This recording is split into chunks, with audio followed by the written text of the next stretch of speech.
High guys, welcome back to my channel. আর আজকে একটা স্পেশাল ডে, কারণ আজকে অনেক দিন বাদে কলকাতায় ফেরার পর আমি আমার ফ্রেন্ডের সঙ্গে দেখা করব। পারমিতা তার নাম। পারমিতার সঙ্গে দেখা করব। আর ওয়েট করার পর পারমিতা স্কুল ছুটির পর ও আমার বাড়িতে চলে এসেছিলো। এসে নানুকে অনেক আদর করলো, ওর জন্য পূজা গিফট নিয়ে এসেছিলো।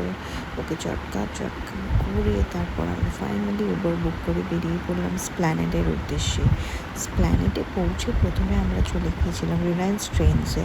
ওখান থেকে আমি আর পারমিতা একটু শপিং করে তারপর বেরিয়ে দেখলাম সুন্দর ঘাটের আওয়াজ হচ্ছে, সেটার একটু মজা নিয়ে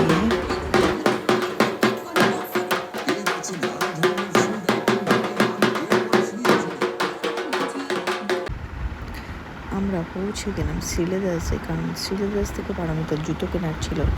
আর ওখানে ভিড় দেখে তো মাথা ভাই পুরো ঘুরে গেল। এইসব করতে করতে বেজে গেল প্রায় 5টা। তারপর দৌড়ে দৌড়ে আমরা পৌঁছলাম দেশি লেনে। দেশি লেন স্প্ল্যানেডের নতুন একটা ব্রাঞ্চ খুলেছে, তো ওখানে আমরা চলে গিয়েছিলাম। যাই হোক, গিয়ে ফটাফট অর্ডার করলাম।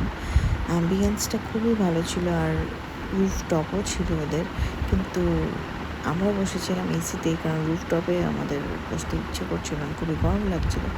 বাট ওখান থেকে ভিউটা খুবই ভালো লাগছিলো। ওখানে খুব ভালো ভালো ছবি এসেছিলো, কিছু ছবি এখানে অ্যাটাচও করে দিলাম, তোমরা দেখতে পাচ্ছ। তারপর রুফটপটা একটু ঘুরে নিয়ে আমরা আবার ফেরত চলে গিয়েছিলাম। গিয়ে দেখি আমাদের খাবার অলরেডি সার্ভ হয়ে গেছে। তো আমরা একটা ককটেল নিয়েছিলাম, একটা মকটেল নিয়েছিলাম, আর একটা ফিশের ডিশ নিয়েছিলাম, গার্লিক বাটার ফিশ। তো মোটামুটি স্টার্টারটা ভালো খেতে ছিল, বাট ড্রিঙ্কসগুলো আমাদের একেবারেই পছন্দ হয়নি। কিন্তু নিয়ে যখন ফেলেছি ভাই, খেতে তো হবেই। যাই হোক, খেয়ে তারপর মেন কোর্সে আমরা নিয়েছিলাম একটা চিকেন সিজলার, কারণ অনেক লেট হয়ে গেছিলো।